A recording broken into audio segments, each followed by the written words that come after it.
So, ito yung papel natin na A4. So, A4, ganito lang talaga maging size niyan. So, pag pinrint nyo siya sa malaking damit, magmumukhang maliit tulad nito. So, yun nga, kung ang printer natin na pang A4 size lang, tulad niyan. So, walang problema. Gawa ng paraan, magduktong print tayo. Kung nagduduktong print kayo, kailangan na tamaan nyo yung pinakamagandang spacing pagdating sa printing. Yung wala. So, nadigitan natin yan. Ayan, ganyan lang siya. Tapos, nandun yung iba pa. 10. Print tayo ng 10 damit na malalaki. Matanggal na rin yung lukot. Ayan na siya.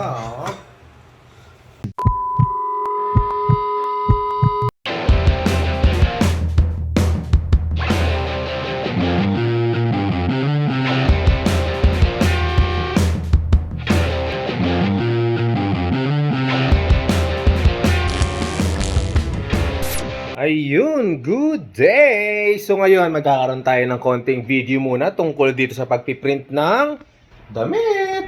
So ito. Pakita ko sa inyo. So ito yung pinrint nating maliit lang. Ayan. So ito yung maliliit na damit. Kita nyo? So ang papel na ginagamit lang talaga natin yan ay A4. So A4 na lahat yan. So marami na tayong na-print dito. Ayan, napakarami na. So wala tayong naging problema kasi yung size nung damit ay sakto lang para sa A4 na papel. So, ang magiging problema natin pag... Teka ha, dalhin ko to.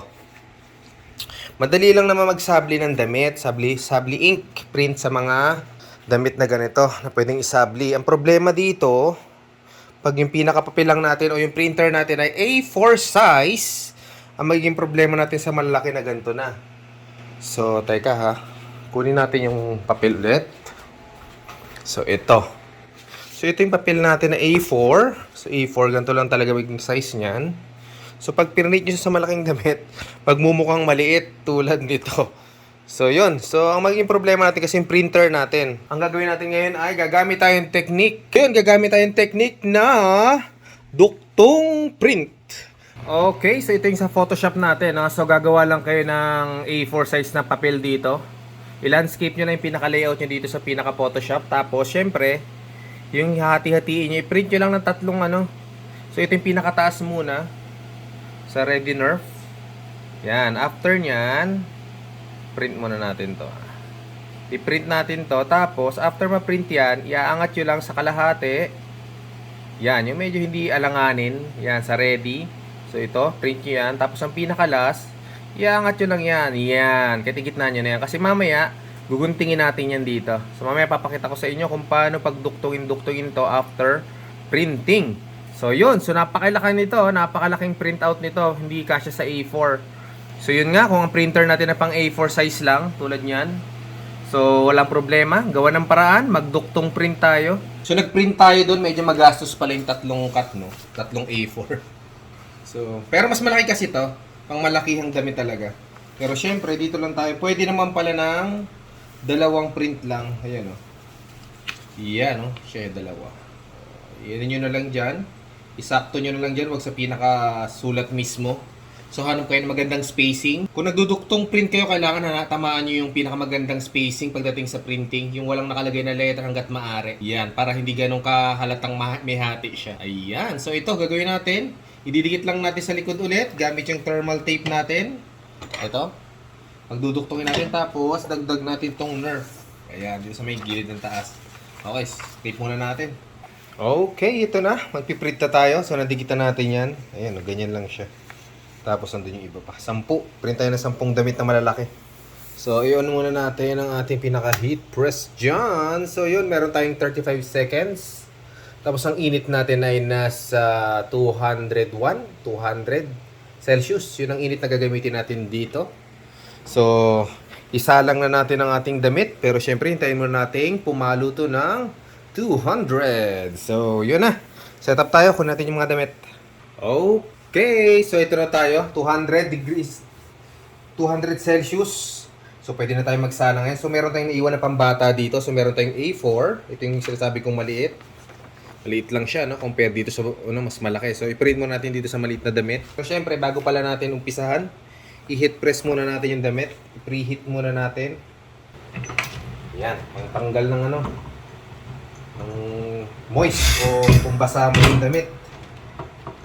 Tsaka matanggal na rin yung lukot. Yan, para matanggal yung lukot ng pinakadamit natin. Kalang natin muna yung una, 200 degrees, pwede na yan. So ito na yung papel na isa, A4. Lagay muna natin dyan. Ayan, no? Saktong-sakto, parang sinukat. Okay, takpan na natin itong ano nating pang ibabaw. Medyo madumi na to, pero pwede na yan. Marami ng pinagkakitaan yan. Okay, ready? Wala pang 200. 200 natin yung Celsius natin para sigurado. Okay, 200 na. Okay, Okay, so hintay lang tayo ng 35 seconds. Okay, ready. 5 seconds na lang po. 3, 2, 1. Angatan natin, syempre, ang walang kamatayang tunog na maririnig natin. Ayan. Okay, angatan natin. Tingnan natin naging itsura. Ayun. At syempre, tanggalin nyo na yan. Importante, pagkakuha nyo, huwag nyo kalimutang pagpagin sa pinapagpag yan. Para mawala yung pinakaguhit. Magkakaroon kasi dyan parang guhit ng bond paper yung pinagprintan nyo. So pagpagin nyo lang. Ito na ang ating challenge. Ito ay double XL. So sasalang tayo ng double XL. Ito na yung sinasabi nating malalaki. O may lukot siya. So i-preheat muna natin. Preheat. Yan, para matanggal yung moist.